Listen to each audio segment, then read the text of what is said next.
use your time wisely. I think I spent a lot of time doing stuff that in the end didn't make a material difference to my business. And I think I even went through that stage of like, well, it's 9 o'clock, better sit at my desk and like, and work from 9 to 5, even though it was my business, because that's what I thought you had to do and spend half the time just stuffing around. And also just doing like working on the website going, oh, if I add like this little functionality, it's gonna make this huge difference. And never really stepping back and going, oh, if I spend 12 hours coding that one little function, is it really going to make so much of a difference? And going, actually, it's not. I'm better off using that time reaching out to new customers or marketing the business in some way. So I think really thinking about how I could use my time really wisely, I think is super important. And I probably could have gotten to where we are in a third of the amount of time. G'day and welcome to the Grow a Small Business Podcast. I'm your host, Troy Trewin. Each week, we speak with an owner who has grown a business with 5 to 30 team members to something bigger. Diving into their numbers and unearthing the pain they've experienced, we explore what they did to overcome each barrier and what they would do differently from day one. Let's get into it. Welcome everyone. Today I'm interviewing Justin Snyder from Forest Superfoods based in the beautiful Yarra Valley, about 40 minutes outside of Melbourne CBD, maybe an hour here in Australia. Thanks for your time today, Justin. Thanks for having me on, Troy. Let's start with how we know each other. You stalked me on LinkedIn a few months ago and a really good pitch, by the way. Certainly got my attention. So I'm really looking forward to hearing more about your journey and your business.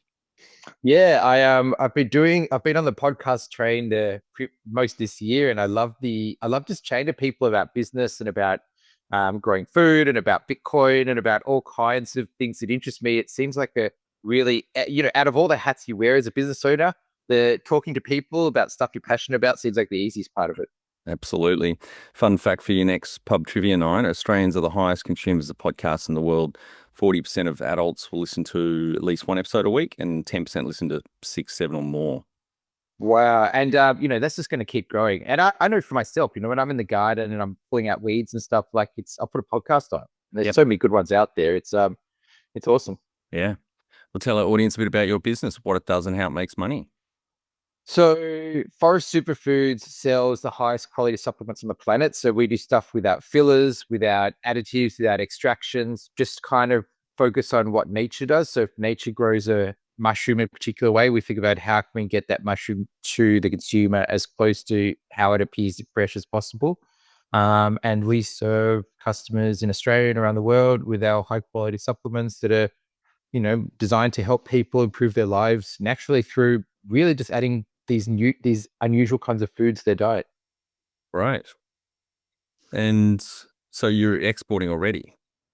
We do a little. I mean, the nature of it. One of the wonderful things about e-commerce is it's pretty easy to be all over the world, and so we've got customers who buy from every corner of the globe, and we've got like a presence in the US and in parts of Asia, but most of the time it's just direct from our Australian warehouse. We send to people all over the world. Yeah, great. How did you start out? So I grew up working in my grandfather's jewelry stores in Coburg, Victoria, and I loved business. It's, my dad was in business, my grandfather was in business, my great grandfather was in business. It was just like, it's in my blood. And I loved the interactions with the customer, and I love the, working out your numbers and making money and coming up with promotions. So just every aspect of business, I really enjoyed it. And that's one of my, it was a highlight of my childhood, was spending my weekends working in the jewelry stores. And so in high school, I started a business called Happy Cow, and I've still got it now. It sits on the side, and it does like high-end handmade leather bum bags and stuff, but like really cool ones, not like daggy ones. And I was running that business for ages, and it did really good. We got onto some music videos and onto some TV shows, and it did really good. But I always kind of thought it'd be great to have a business that really like helps improve people's lives rather than just consuming stuff. And I had my own experience when I went to India, and I discovered spirulina, which is this algae that grows on the surface of the water. And the UN has actually referred to spirulina as the food of the future because it's so nutrient dense and relatively easy to grow. And it's packed with protein and iron and beta carotenes and all these incredible vitamins and active compounds and flavonoids your body needs to really perform at its optimal. And so I got fascinated from then about this idea of like what we eat impacts how well our bodies operate. And it seems like well, back then at least, it seemed like um, such a weird idea because, if you know anyone who studied medicine or, they do about 3 hours of nutrition over a 10-year course. And the idea of nutrition is not really related to how our bodies function, which is crazy because, if you put olive oil into your car, you wouldn't be surprised that it stopped running. But like for some reason, we don't make the connection between what we put into our body directly impacts how our bodies operate and how our mind operates and how the whole system operates. So I became really fascinated with this idea of um, having these really high nutrient special foods that contain all these incredible active compounds we don't have in our normal diet, and the way that it improved my life and how it could improve the lives of others. And so when I sat on it for a couple of years and did research and, made some inquiries and do all that kind of thing. And then I think when I was about 27, I actually started the business with the website, and I called it Cheap Superfoods in the beginning because there was like, it's funny looking back on it, but at the time there was only two other companies in Australia that were doing the superfood supplement, natural supplement kind of thing. And they were crazy expensive. So my thinking was I'd come in and make it more affordable for people so that it could hit a mass market rather than just be for people who, could afford very expensive things. And it didn't really make sense because we were selling the highest quality possible. Because from the beginning, I was like, I don't want to sell crap. Like there's enough people out there selling crap. I want to sell really high quality stuff that I'm proud of, stuff that I want to take. And if people want to buy it, they'll buy it. And if not, they won't buy it. But the name Cheap Superfoods didn't align with that. So one day I just decided, you know what, this is ridiculous. I'm embarrassed by its name, and I just changed it overnight to Forest Superfoods. And we give a lot of money back to the forest, and a lot of these incredible superfoods actually come from the jungle and the forest. And so it worked on a whole lot of different levels. And so I changed the name overnight. I wasn't embarrassed to tell people the business name, which is always a good sign. And yeah, it just kind of took off from there. Right. And what year was that? Did you launch the business? I launched the business 13 years ago. So 2012. 12, yeah. It was towards the end of 2012, yeah. And at the time, e-commerce was still very new in Australia. Yeah. It seems like so long ago, but also so recent. But even with the other business, with the Happy Cow business, which I'd started 5 years before that, I was selling door to door. I'd go with these leather bags and I'd go to Chapel Street and knock on 100 doors, and 95 people would tell you, I'm not interested. And the other five would say, the boss isn't here, come back later. And I was like, there's got to be a better way to grow your business than just wasting all this time knocking on doors. And so I saw that e-commerce has started to become a thing, and I thought I could sit at home in front of my computer and I could sell to people all over the world. And that kind of like became my main way of selling 20 years ago. And so and I had no money. So all the things I learned about building a website and doing marketing through advertising on Google and like logistics and all that kind of stuff, that all kind of played a massive, even though that business never really went crazy, it provided the platform for me to then start this business, which has really taken off. And do you have some key numbers you can share to illustrate the growth of the business? Yeah, we had a massive jump in COVID, like a lot of e-commerce businesses did, and we've kind of continued to grow from that. So we probably grow at about maybe 25% a year at the moment. And we've done, I think when I worked out recently, we've done about 350,000 orders. Wow, that's amazing. Well done. It sounds like a lot, but when you break it down over a decade, it's not as much as impressive as it sounds. But it's a lot of people, and being around for that long really helps you to, if you have a very clear idea of what it is that you do different to everyone else, and for us, it's that we do real whole foods, then you can create a reputation. And so now about a third of our sales just come from word of mouth. Wow. Yeah, and we find obviously those word of mouth orders, people spend a lot more, and we don't have to pay Google or Facebook for the advertising.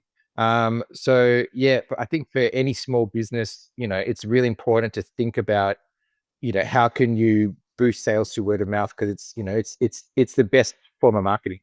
Yep, absolutely. And number of full-time equivalent team members you started with, I assume it was just yourself, and where are you at now?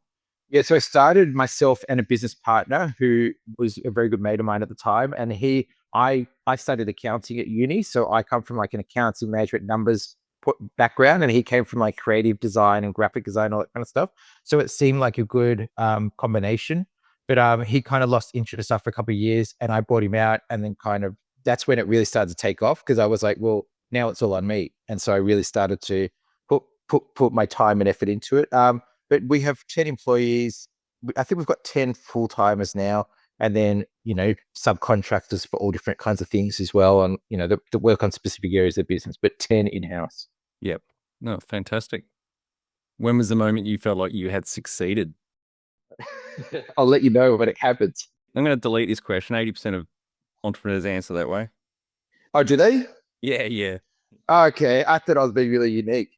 I think part of wanting to achieve so, and it makes me think of like you hear stories about Tiger Woods as well, who'd be way ahead of everyone else who he was playing against, and he'd feel like he was losing, on the verge of losing. And I think it's something about that mentality of like, if you have this mentality of like, I've made it, I can rest on my laurels, you're obviously never gonna get it to like, at the next level, but you're also going to go backwards because I think in life, business in life and in business and the universe, nothing stays still. Everything's constantly changing. And in business, if you're not growing, you're shrinking, because even if you're staying the same size, other competitors are coming on with new products and new innovations and more beautiful websites and whatever, and they're going to start stealing some of your market share because you're staying stagnant. So I think it's really important to have that kind of mentality of like, of constantly improving and constantly growing and constantly going to the next stage, because otherwise, probably would have given up a long time ago. And do you just sell online or you're in other channels as well, like supermarkets? So we're not in supermarkets, we're in stores. We're on Coles online, and we're talking with some big chains at the moment, which I probably shouldn't talk about, but we're predominantly online and in select health food stores and some hotels and some gyms. The good thing about these products is they work on so many different levels. Like, we have hotels that want to have like cute little travel sizes in their mini bar, so that like people who come and they're jet lagged, they can have some reishi mushroom, which really helps to like relax your mind and prepare you for deep rest. And it works with gyms and cafes. Obviously, want to like be able to make smoothies with the products, and so there's lots of different avenues for where the products work really well. But our bread and butter has always been the direct to consumer through the website, because that's where my skills are. And what does success look like to you? I guess success to me looks like a company that impresses a whole lot of people and doesn't require my involvement. I'm really working on getting to a stage where I don't need to be involved. And as a founder, that's always very tricky, and it's very hard to like give up the reins to someone else. But I feel like, I've been doing this for a long time. I've been in e-commerce for 20 years. I've been in this business for, 13 years. And yeah, I really feel like it's time to kind of like hand over those reins to people who are smarter than I am, and more motivated. And I kind of just want to be in the garden growing food for my family. That's great. Perfect question for you. Number one thing you'd recommend to marketing a fast growing business? You've really got to think about what are the main pain points of your customer, and being able to speak to those pain points and why your product is the solution. But even more than that, I think it's to get yourself in a mind frame of like, you always have to be selling. Mm. If you're not selling, if you're a one-man band like I was for a very long time, or if even if you've got a team around you, as a founder, as a business owner, CEO, whatever it is, you need to always be selling, because if you don't have sales coming in, you don't have a business. And if you have sales coming in, you can make everything else work. And Uber and Airbnb and Facebook and all these examples of companies that were losing millions of dollars for years and years and years, they still had a business because they had so much demand and so many sales. And so I think like the most important thing really as a business owner is you have to really prioritize selling and marketing, and realize that like that's your main function. And I've listened to just the Founders podcast, Mm-hmm. which I really love. Nathan Yeah. Chan, yep. Yeah, and he did one on Red Bull, and Right. he's talking about how like Red Bull, outsource every part of their business except for the marketing Yeah. because it's so important. It's so fundamental to the business and the brand and getting sales and getting customers that that's the only thing they really do in house. And I think, as a business owner, if you're that kind of person that goes, I hate sales, you really need to change your perception. Otherwise, you're never going to grow because Yeah. that's the most important role. Have you seen the movie Glenn Ross, 1992, Alec Baldwin? No. It's a hilarious scene. I'll send it to you. It's about 7 minutes. It's very intense, but it's Alec Baldwin comes in as the big head office sales guy with the car and everything, and just bloody just rips through the sales. They're selling real estate, I think, and it's a rainy night, and it's really well acted, obviously, but it's hilarious. But he puts on the whiteboard ABC, always be closing. Exactly. And I think that's, and the more people that get involved, the less work I need to do on the day-to-day stuff, but the more involved I get in the marketing and the communications with customers. And that, it's my dad used to always say to me, you're either working in the business or on the business. Yeah. And once you get to a certain level where when you can get other people working in the business, you should be working on the business as the founder. I don't think that ever ends. Yeah, I agree. We talk about 5 growth pillars: people, strategy, marketing, funding, and systems. And the 2 main ones, once you've got your strategy right, obviously your business model, then the 2 I like to call on the growth seesaw is people and marketing. You go to one end to get more sales through the marketing, run to the other end to get more people to help with the increased workload. So it's so important. They're the 2 main growth levers. Yeah, and it's really hard to find people, who are going to do this, who are going to be as passionate about the marketing as what you are as a business owner. I've found it very difficult to find salespeople. And I wouldn't say I've given up, but I've really focused on getting people to be able to do those day-to-day operation stuff and doing more of the sales stuff myself. Yeah, it's Yeah. one of the last hats founders take off is that sales or marketing role. Yeah. Yeah. And how did you fund your business? I think from memory in your LinkedIn spam you sent me, you had $250 left in the bank. Is that right? Yeah, I didn't have a lot at all. It was like I was very lucky because I had the happy cow business going. So that was bringing in, enough money every week that I could still kind of eat and pay my rent. Because this business did make money for, I think, the first 6 years. It really didn't make it, it was just money comes in, go pay off that overdue bill. Money comes in, it was just juggling money just to be able to, stay afloat. And I was very lucky that I could still eat even though the business wasn't making money. That's why I always say to people as well, like, don't quit your job. You want to start a business, start at the nighttime while you're sitting in front of Netflix, work on the business or on the weekends or whatever. Like, I think, it makes me so nervous with people when I hear they've like quit their job, mortgage their house, and now they're going to start this business that has a very, very tiny chance of success when you look at the statistics. Yeah. So like I didn't have money, but what I did have was skills because I'd spent the last 7 years learning about e-commerce and teaching myself e-commerce. And these days you don't need to know how to program and code. You can just drag things across in a e-commerce platform and make a website without needing to know any code. But I feel like because I do know that, it allows me to be more aware of the functionality and what's possible. In the same way that, if you know how to build, it's much easier to talk to the builder. You might not build your own house. It's much easier to talk to the builder and understand why he's doing things in certain ways and certain costs and all that kind of stuff. So, yeah, I didn't have any money. I've never taken any funding. I got very close to taking some crowdfunding. I was I was working with a consultant, a very corporate consultant who's recommended we do crowdfunding, and I did 3 months of like preparing and marketing and everything.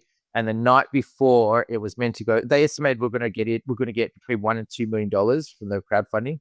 And the night before it was meant to go live, a woman called me up and said, an older woman said, I've been buying your products for years. I don't have much money, but what I do have, I want to invest in your business. And I was very honored that she trusted me that much. But I also went, holy shit, like this is a lot of pressure on me from here on in. I'm just going to be thinking about this woman and her life savings. And all my decisions are going to be, I don't want to say clouded, but like I can't make a decision about what's right for the customer because I'm also going to have to think about what's right for this lady. And I also went, well, we don't really need the money. Like we can grow without the cash. So why am I doing it? So I literally pulled the plug, an hour before it was meant to go live.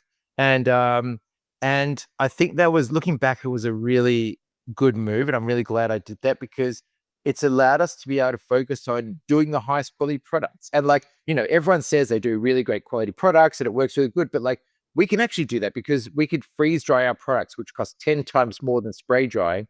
But all the science shows it results in a much higher quality product. But like if we had if we had banks and crowdfunding people and investors and all this kind of thing, well, now I'm going to have to justify why am I spending 10 times more on drying when the customer can't taste the difference, isn't aware of the difference. Whereas when it's just me and I own 100% and I get to make all the decisions, I can just go, I don't care. Like that's, I want to do the highest quality products. That's what's involved. I'm going to do that. So it's made it a lot easier. And I also think like, I imagine most founders are like this as well. Like you're the type of person who doesn't like taking orders from other people. That's why you start your own business. At least that's Right. why I did. Yeah. Like I hated having a job and being told what to do and what time I had to work and, getting paid per hour. And so if you're that kind of person, as soon as you take funding or you take investments, or even if you just give away 1% of the company in a crowdfunding round, you still have to answer to those people. They might not have they might not have the controlling portion of your business, but they still have a say. And I just didn't want to do that. So I'm really glad I've never taken any money from anybody. Yeah, good work. On the export side of things, have you tapped the EMDG Export Market Development Grant? No, I haven't, but I also don't like taking money from the government. I'll tell you why, because I've done it before. Like we did, I did. So we do a lot of research and development, right? Because I've got a farm here, so a lot of the products I'm work out how can we grow them better, and like what's the best way to grow them, and like do they work better in a greenhouse rather than outside, and all this kind of stuff. And I put in a tiny, tiny R&D claim, and they've been hounding me for 2 years to give us this document, show us this, why do this, how do this, and it was like a tiny, tiny claim, like less than 1% about the total tax we paid for that year. And I just kind of went, you know what? Never again. It's not worth it. The EMDG is a bit easier though, and you get between 40 and 150 grand a year each for 5 years. I think it'd be worth, and you can spend that on marketing like Facebook ads. Oh, cool. I'll look into it. But I just, and everyone says that that because the government's struggling with cash, that they're going harder to everybody, through the ATO. I hear all these awful stories, the ATO going after people from something that happened 10 years ago that they were a director of. They had nothing to do with the company. They were directed 10 years ago, and now the ATO is coming after them. And I don't know. I just like to have pay my taxes and just have as little to do with the government as possible. And with your export expansions, are you thinking like, will you go to a point where you ship to a distributor in another country? Yeah, so we're working with a few distributors in a couple of selected regions, and the idea is that we'll start just sending orders direct from here, which obviously costs a lot of money. But once we get to a certain stage, we'll use 3PL systems, which I already have relationships with in the US from the other business. The Happy Cow business is predominantly US customers, so I've already got 3PL set up there and trademarks and all that kind of stuff. But yeah, we'll do it in stages. Whereas first we'll want to see some demand and some regular sales, and then once it gets to a certain stage, we'll send pallet loads over there and be able to send direct from from warehouses there, because it's so to send from Australia is ridiculously expensive. Yeah. Like even these products, which is a kilo, maybe each order is maybe a kilo, 2 kilos. It's crazy expensive to send with DHL or UPS or FedEx. And then if you send with Australia Post, it takes weeks. So it's like it's a tricky scenario to kind of break out of the Australian market. So you kind of most companies I think lose money on that, that the first 12 months because it's just costing so much to send. But then once you can have stock in those countries, it becomes a lot quicker and a lot easier and a better experience for the customer, because there's nothing worse than the customer waiting 2 weeks their order and then getting an email from customs saying you owe us an extra $50 or £50, whatever it is, for customs charges. Mm. And then they just, that takes weeks to sort out. And then they're like, why am I paying extra? I've already paid for the product. And, the cross-border stuff is tricky. And it's, I think it pays to kind of wait until you're at a certain stage before you tackle it, because, there's a decent market here. There's just much bigger fish to fry overseas, but it, it costs a lot more money and it's a lot more work. And Yep. yeah, there's I think part of being a business owner is knowing what to do when, is one of the trickiest parts. If you were to start up today with plenty of funding, would you go into your industry? Yeah. Oh, No, actually, I probably wouldn't. Yeah, yeah, I no. wouldn't. Yeah, and the reason why originally I said yes, because it's amazing, because you get to really help people improve their lives, and there's good lifetime customer value, and like, all that kind of stuff. But I think the market's so saturated, and there's so many people that are pretty much like look at the mushroom space, like the medicinal mushroom space, which is, accounts for like a big chunk of our sales. There's so many competitors in that space now. Like, I feel there's a new one coming online every day, and they all sell the same mushroom extracts that they're bringing from China or doing in Australia or whatever. And we do the whole food, so it's like it's a different product, but there's just breaking through that noise and being able to get in front of customers and being able to say, this is, a high quality product. And you're just paying more just to, because the Facebook and Google's an auction. Even though you've got a superior product, it's still really hard to break through that noise, because you're competing against them for the bid, for the click. So it's super expensive to try and recruit a customer now, and without the word of mouth, it becomes, almost not possible, I'd say. Can you outline the most stressful point in your small business growth journey so our audience can learn from it? Well, it's hard to pick just one. I would say probably a couple of years ago, so maybe 5 years ago, we weren't manufacturing in house. We were doing contract packing, outsource, which is what everyone does. Most companies, we manufacture virtually everything in house now, but most companies don't. They just give it to a contract packer, they pack all the products, and they send it to you on pallets, and you send it out to your customers. And so we were doing that. And the contract packer, the product was black maca, which has this like, this yellowy black kind of color to it. And a customer, we just got a new delivery of the black maca, and we sent it out to customers. And someone contacted, said, "Is it meant to be green?" And I thought, no, it's definitely not. And so I opened a couple of bags, and it was bright green. And I contacted them, and they're like, "Oh yes, sorry, put the wrong product in the bag." Oh, shit. And it was like, and luckily what they put in there was wheatgrass. It's still like a product. It was still, it wasn't going to kill anyone, it wasn't going to hurt anyone. But like, it was that stressful thing of having to contact everybody and be like, I'm so sorry, throw it out, we're sending you a new one. And just that whole process of like doing the recall and getting in touch with people, and to people, you don't need panic if you consumed it, just throw it away, we'll send you a new one for free. That whole process was super stressful. But there's a lot of stressful things that happen all the time. And I heard Kevin O'Leary the other day talking about, that's the life of the founder or the entrepreneur, is you get this amazing news, and then you get this terrible news all within an hour of each other, and it's about balancing that. And I wish I wouldn't stress so much about the bad stuff. But it's, in the moment it's hard. And I think the most important thing is to just have ways to deal with that. So like, I was quite stressed last night, so I went down to the cold plunge. And for me, that really helps me to like, doing something difficult really helps to ground me and get my mind back in the game, and like, and get me back on track rather than just going through and stressing in my own head. And I think as a business owner, there's always going to be stuff that happens that's stressful, because you care. That's why you're doing it. And that's why I'm taking on this risk, because you care about your customers and you care about your business. But I think it's really good to have something that you do when you get stressed. It's not drink yourself to sleep or smash stuff or take drugs or, whatever it is, but something constructive. You could train your brain to go like, I need to go, do a workout on the punching bag, or I need to go for a cold plunge, or I need to go for a walk, or do push-ups or meditation or breathing exercise, or whatever it is. But just whatever it is that resonates with you, have a process you go through when you get stressed to kind of help yourself get over that and just come up with solution. And I think the worst thing is just put your head in the sand and just go, I'm not dealing with that. I'm just going to ignore it, because that can backfire more than just being honest and telling the truth, and asking for forgiveness and trying to right the wrong with your customers. So I think, always be honest and always act from integrity.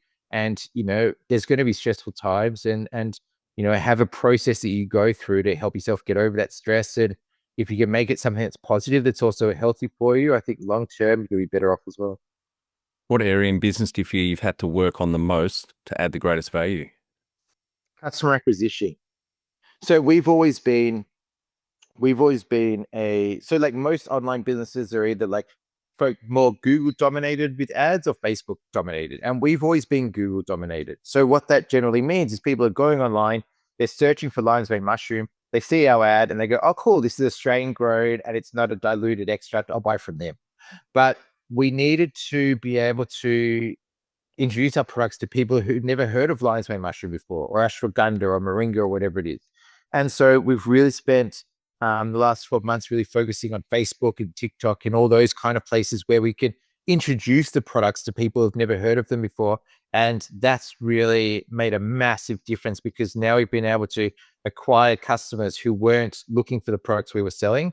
And yeah, that's been really focusing on the customer acquisition is a super important part of the business. What have you enjoyed the least about managing fast growth? I think, to be honest, I think the staffing part is the hardest part and the most complicated part. And I'm, you know, everyone's different, and I just, my whole thing is like, I just want to get on with my work, and I just want to get the work done, and having to deal with people who, emotional or fights between different employees, or people not wanting to show up, or people, taking the piss and, seeing there on Facebook while they're actually working and all that kind of stuff. I really don't like. Like in some ways, I'd really prefer just to be a one-man show because I could just do it, but you just can't. You just get to a certain stage where you can't, and you just go crazy and burn yourself out trying to do everything. So I think staffing is really the most difficult part of it. And I think, in Australia, staffing is so expensive. Like, we pay all our staff far above minimum wage, but it's not about the minimum wage. It's about all the extra leaves that come on top of that, the carers leave and the annual leave and the holiday leave and all these different kind of leaves that people get, and all these requirements around, holidays you have to give and all this stuff. It's not just when you hire someone, it's not just like, oh, okay, I'm paying $39 an hour. It's actually a lot more than that when you factor in all the extra leaves and all the extra things you have to give them. And it becomes super expensive. And I think for a lot of traditional non-e-commerce businesses, it makes it really hard to survive because you need so many staff in order to operate. At least with the online stuff, you don't need someone operating the shop front, so to speak. Besides the developers and that kind of thing, the website is your shop front, so you don't need retail staff in there. Um, but yeah, staffing has probably been my least favorite part, and we're really lucky to have got some amazing people now. I should say that in case they're listening, but we we really do have some amazing staff now, and I'm really grateful that we've got those people, and they've been with us for a couple of years, and they know who they are. But yeah, the staffing is the trickiest part of finding people who want to work hard and who value putting in a hard day's work is really tricky these days. And I often find that particularly with, people 40 years and younger, let's say, there's a different mentality to those who are over 40 in terms of like, I find that the people I employ who are, who are beyond that age often seem to appreciate the job more and often really appreciate, oh, this person's paying my wages, and I've got a responsibility to show up when I can. As long as I'm not sick in bed, I've got a responsibility to show up and to communicate. Hey, I can't come in. I'm really sorry. Here's why. I'll be back tomorrow, and to give it a really good shot and all that kind of stuff. And I find with younger people, there's often a sense of entitlement, and it's like, you're lucky to have me working for you, and I don't know. Maybe that's an unfair generalization, but I think there's two different types of people out there, and there's the people who really appreciate the work and really enjoy the work and feel proud of the work they do and give it their best, and are reliable. And there's the other people who just like, want to get paid and do as little work as possible and feel like they're doing you a favor by, when they do show up. What do you love most about growing a small business? I really love hearing from customers. Like it sounds very corny, but I really like, customers coming going, "Hey, this has changed my life." And the fact that like, they're not experiencing side effects, that, it's costing them $50 a month. It's, and it's improved their life just through adding this food to their diet. I think that's really cool. And I'm really kind of proud that I've spent, most of my a lot of my waking hours and really my life doing something which really helps people. And I think, you're going to start a business, you're going to spend a big chunk of your waking hours on that business. You really want to make sure it's something that you're passionate about and you enjoy and that has meaning to you, because otherwise you might as well just have a job working for someone doing something you don't enjoy and doesn't have any meaning. And even that's a tragedy, like it's such a cliche, but life is short and the time is the only really valuable thing you have. And I think, I love that Jim Carrey thing where he says, "I wish everyone could be rich because then they'd know that's not the answer." We're so focused on like making lots of money that we actually forget that like you don't take the money with you. It's the money's just numbers on a computer screen these days, and really, it's our time. And I'll never be 41 again. This is the only time I'm ever going to be 41, and just to enjoy the time and make the most of it. And I think it's a tragedy that people spend their lives doing jobs they hate in order to then retire and not have the energy or the stamina or the health to be able to do what they really want to do. What has been the biggest mindset shift for you in your small business growth journey? It's probably been that I can relinquish control of certain aspects of the business to other people. I think that's really big. I think I'm a massive control freak and very OCD in terms of making sure that everything's perfect, and being able to trust other people, especially after you've been burnt over and over again, but being able to trust other people that they're going to put in as much of themselves into it as they can to make it as good as possible for the customer, I think has been really tricky. But it's part of it. You get to a stage where you have to get other people involved, and there's also parts of the business that you're gonna hate doing. Like I always hated doing the customer service because it's just people whose orders have gone missing, or who've decided they ordered by mistake, or it's gone to the wrong address, or they hate you for some reason, or whatever it is. You don't. It's very rare that you get an email from someone who goes, "Hey, I'm just writing to tell you you guys are awesome. I love what you're doing, and I've been buying from you for 5 years." You see that in reviews, but you don't really get those emails very often to customer support. And so I always hated doing that, and I was really happy the day I could give that role to someone else who's not as emotionally invested as I am, and be able to focus more on like, okay, how do we reach more people? How do we make the user experience better? All that kind of stuff. So I think as hard as it is to relinquish control to other people, I also think there's a lot of benefits in that you no longer have to do the stuff you don't want to do and the stuff that's not helping your business to grow. The number one habit you think a small business owner needs to develop and maintain? It's what I said before. You have to see yourself as a salesperson and as a marketing person. You have to be every day going like, what can I do today to grow my business a little bit? And and I think if you do that every day, after a year, after 10 years, you've got a really successful business. If you're taking one step every day to grow your business, it can't not grow. Mm. And so I think that's really the most important thing is don't relinquish control to someone else to do your marketing and your sales. Make sure you make that your top priority, because if you've got the market, you've got the sales coming in, you can make everything else work. If the sales aren't coming in, there's no business. Are you a small business owner who is ready to take your professional growth to the next level? Sign up to the Grow a Small Business Weekly newsletter. This is your go-to email every Friday and will take about 2 minutes to read. Join the Grow a Small Business community who, like you, are investing in their professional development. Each week, we curate valuable resources, whether it's expert advice, books, podcasts, industry insights, or actionable strategies. We've got you covered. Leave your email at growasmallbusiness.com/weekly. Can you talk to how you've added people to the team, some wins, mistakes, and advice for those listening? With a lot of headaches and a lot of struggle. I was I about to think, say, at the fear of inciting a rant. Yeah. yeah, Tell yeah, me. exactly. How have I added people? I mean, I've just posted ads online, and I really think it's just a numbers game. Like I've always been really hesitant to employ friends and family because I think I can be pretty blunt at times, and I think I need to be able to be blunt, to be able to say what I'm thinking, and to be really honest.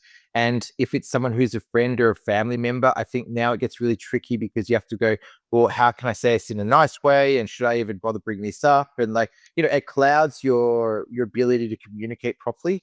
So I don't employ friends or family, but I've just hire people as you go, and you find out pretty quick whether they're good or not. And I find I often keep people on for too long that I know aren't going to work long term. And it's really something I'm focusing on, is like for their benefit and for mine, but really being able to cut the cord a lot sooner than what I have been. And yeah, it's like I said, the hiring thing is the most tricky part of it, and finding new people is super difficult. But when you find good people, make sure you reward them and take care of them, and make sure they feel appreciated and hold on to them, because they're hard to find. And what are some of the things you recommend to building a sustainable and kick-ass culture to help with the growth? I think it's about making sure that people enjoy coming to work and believe in what they're doing. And some of that has to do with the products you're selling, and then obviously believing the products. And like all our staff members, buy the superfoods for themselves and their family and stuff, which I think is, really great that they take the products. But I think it's just about making sure that people enjoy coming to work as much as possible, and also having a culture around continuous improvement. I think, I'm constantly telling staff as well that we're the kind of company that will always tell someone when they've made a mistake so they can grow from it. And if you don't want to hear that kind of stuff, or you get offended by someone telling you that, this was wrong because of this and this, or this should have been done this other way, and it's not the right place for you. And I actually think that having a a culture of continuous improvement is good for the customer, and is also good for the staff member, because they feel like they're growing in their role rather than stagnating. And it's also good for costs, particularly with like picking and packing of orders. We're sending out thousands and thousands of orders every week. If there's mistakes that are being made with those orders, as soon as we told someone, hey, you're meant to send turkey tail mushroom and you had to send reishi mushroom, and they go, oh, okay, and they write on the on that pallet turkey tail mushroom in big letters or something, or their brain triggers next time, make sure that I'm sending the right product, and they can learn from it and they can improve. And so that's really helped us to minimize the wrong orders being sent out, because at the end of the day, you can have a beautiful website and incredible products that change people's lives, and then you stuff up and send them the wrong item, and the whole experience has been ruined. And so, yeah, we try to minimize that as much as possible. And tell our audience how you've handled balance. I don't think I have. I, I think you know what? I think I didn't have balance for a really long time, and I think that was a good thing. I think one of the things that's really important to be successful, and I say that in quotations, but to be successful is to have delayed gratification. And to know, I often think about there's two types of people. There's people who enjoy spending money and people who enjoy making money. And if you're the kind of person that enjoys spending money, that can be really dangerous, particularly in a business, and particularly if you don't have a lot of money. But I think if you can retrain your brain to enjoy making money rather than spending it, then you get motivated by the increase in sales, by the more people you reach, by the improvements to your website, by how well your ads are going, by all that kind of stuff, rather than just like, oh, now there's this extra money in my account, what can I spend it on? And it's the enjoyment or the pleasure that comes from those achievements that keeps you growing and moving forward.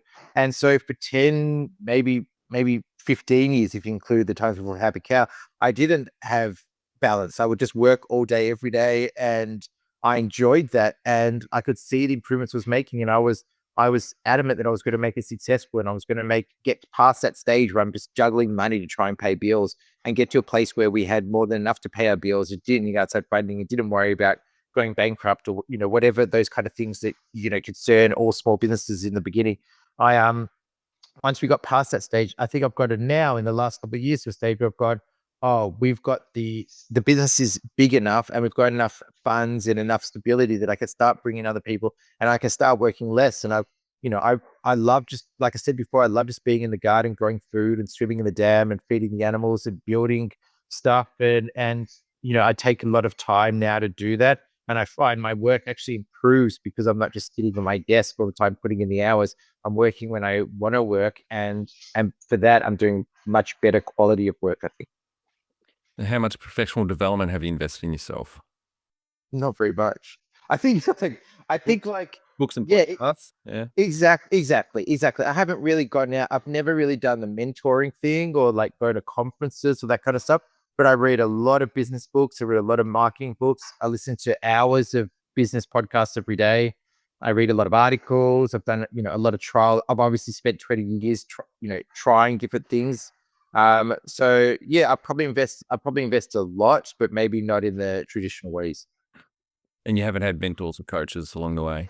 No, it's not something I'm opposed to. It just hasn't happened. Hmm. Yeah. Do you have a board of directors or advisors? I've got advisors now. It's called ChatGPT. Ha. Right. No, and you know what? In all seriousness, Chat GPT and the AI stuff, it's not an advisor, it's a sounding board. Yeah. That's at least the way I use it. Is I can put through ideas. I can go, hey, I'm thinking about doing an ad like this and get some feedback like, oh, that might not resonate with the right people, or what if you change like this? It's really it's another staff member who someone could you could bounce ideas off. But like, I think it's gone too extreme where people are just trusting it entirely and it will say what it thinks you want to hear a lot of time as well. Like with the CEO, we'll often do experiments where we'll put the same thing into AI and get true opposite answers. Mm. And it's like when GPS first came out and you had all those stories about people driving over cliffs and stuff.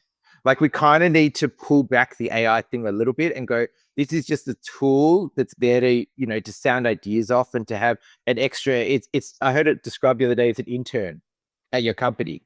It's not You're not going to trust them with everything, but you can bounce ideas off them and go, what do you think of this? And what do you think of this packaging? What do you think of this ad? And that kind of thing. And I think it's super important to stay genuine and to keep using your voice and not just to do everything in AI, because you also forget how to do it real quick. Like the phone numbers. Growing up, I knew 20 different phone numbers off the top of my head. Now I don't even know my wife's phone number. You know, like it's we what you don't use, you lose. And I think that comes back to health as well. It's the same reason why exercise is so important. But if you're not moving your body's just deteriorating. Mm. And it's the same thing with eating whole foods. Like if you're not putting good nutritions into your body's going to fall apart. And if you're not like using those parts of your brain to write your emails or to do your marketing campaigns or whatever, if you're giving it all to AI to do, you're going to lose that muscle is going to get weaker as well. Well, Justin, we're on our final 5 questions. What do you think is the hardest thing in growing a small business? I think the hardest thing is knowing what to do next. And I think one of the things I've gotten pretty good at, I think, over 20 years of slogging it out, is being able to go, oh, this is the next logical step that we need to take. And I think that's really difficult. And I think it could be a really dire mistake to get that wrong. And I think if you could train your brain to be able to look at things from a bit of a bird's eye point of view and look at all the different options and all the different ways that your business could grow and all the weaknesses and strengths and stuff and go, oh, this is what we need to work on next. Then I think you're going to be successful. Favorite business book which has helped you the most? Oh, there's so many. I loved Unreasonable Hospitality. Oh, yeah. I only listened to that a month ago. Will Guerra. That was an amazing book. So cool. And I've got nothing to do with the hospitality industry, and my wife doesn't even let me in the kitchen to, make pasta. But I loved the book, and I loved how they go to this extreme to please the customer and to give the customer a great experience. And I think more businesses, should focus on the customer experience and wowing the customer. And I think that's actually, if you want good word of mouth marketing, you have to wow the customer. It's not enough that they place an order and they receive it 2 weeks ago and it's packaged crappily and like there's no marketing material and it doesn't excite them and there's no follow-up emails and all that kind of stuff. Like I think if you focus on giving the customer a mind-blowing experience, they're going to tell other people about it. In the same way that if you give them a really shit experience, they're going to tell other people about it as well. Yeah. And yeah, I love that book. And I also read when I was in high school, What They Don't Teach You at Harvard Business School. Oh, And that had a profound impact on me as well. I haven't heard of that one. I'm going to write that down. Thank you. What they don't teach you at Harvard. Yeah, it was written by a guy who started the sports agency industry. Okay. Yep. Any great podcasts or online learning tools you use for your own professional development? I love the Founders podcasts. Nathan's in Melbourne, isn't he? Is he? Yeah. Is he? Yeah, he's in. I think he's just off Chapel Street, actually. Ironically. I thought he's in the US. No, he's Aussie and he lives in. Or maybe he's moved to the US, but he grew up in Melbourne. Yeah, okay. Yeah, I love that. I love hearing about and listening to the stories of these incredible entrepreneurs, even from hundreds of years ago. It's still so relevant, and the way, and it's what we were just talking about. Like they all seem to have this kind of like obsession with being exceptional. And I think if you want to stand out, I mean, I think that's the reason why we've been so successful in such a flooded market, is because we never competed on price. Mm. Everybody goes, and this is how I started with the cheap superfood thing as well. But everyone goes, people want the cheapest price, and it's not true. I think what people actually want is they want the best value. Mm. And sometimes that's the cheapest price, but sometimes it's not. You could buy a lion's mane mush, you could buy an ashwagandha supplement from the chemist, which is a quarter of the price of what we sell it for. But it's like it's mostly fillers. It's grown in this dodgy way. It's an extraction which is missing a whole lot of the active compounds. It's not freeze dried, so there's been a whole lot of nutrient loss. And so like what we're selling is 4 times more expensive, but it's 10 times better value. And so people will buy the one from the chemist and it does nothing, and then they'll buy ours. They'll be like, oh, holy shit, this has changed my life. And then they only buy ours from then on. And so I think as a business owner, I don't ever compete on price, because and the rise of Temu and all these kind of businesses is a great example of this. Someone else is always going to be able to sell for cheaper than you can. And you're never going to be able to compete on price. So you need to find another way to differentiate that isn't price. And luckily, I kind of got that message a couple of years in and went, oh, it's not about price. It's about giving people the best value. And I stopped caring about the price. Yep. Have you been on or listened to Bushy's podcast, Add to Cart? He's based in Brisbane. No, I haven't. I'll send it to you. It's e-commerce. Yeah. Great guest on there. Have you approached Nathan to be on his podcast, founder? No, I haven't. I reckon you'd be great, and I reckon he'd love to have you on, because he heavily focuses on e-commerce businesses. Yeah, that'd be awesome. I love chatting to everybody. And yeah, I love talking about business. And I think about where I was 20 years ago when I was just getting started and didn't know what I was doing, and had, and didn't have any money. And there's always fear and doubts and unknowns. And I think, if it can help if my experiences and my failures can help a couple of people to be able to get their dream off the ground, and, be able to quit their job that they hate and be able to do something that has meaning and that makes the world a better place. And it's time well spent from my point of view, because I think like we said at the start, it's such a tragedy to spend your life doing something that you hate. Totally. Absolutely. One tool you'd recommend to help grow a small business? Oh, it's going to sound really, I didn't want to say AI again, because that's a very obvious one, but I really love Google Keep.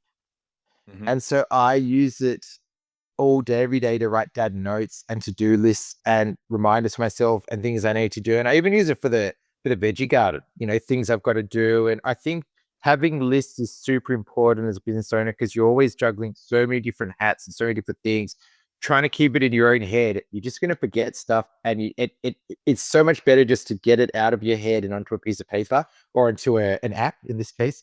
And so, yeah, I love Google Keep for being able to have a to-do list and have notes and organize my thoughts as well. Yeah, I think and it's free, it's awesome. Finally, my favorite question: what would you tell yourself on day one of starting out 13 years ago? Use your time wisely.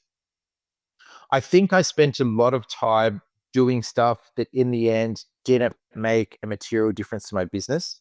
And I think I even went through that stage of like, well, it's 9 o'clock, better sit at my desk and and work from 9 to 5, even though it was my business, because that's what I thought you had to do, and spend half the time just stuffing around.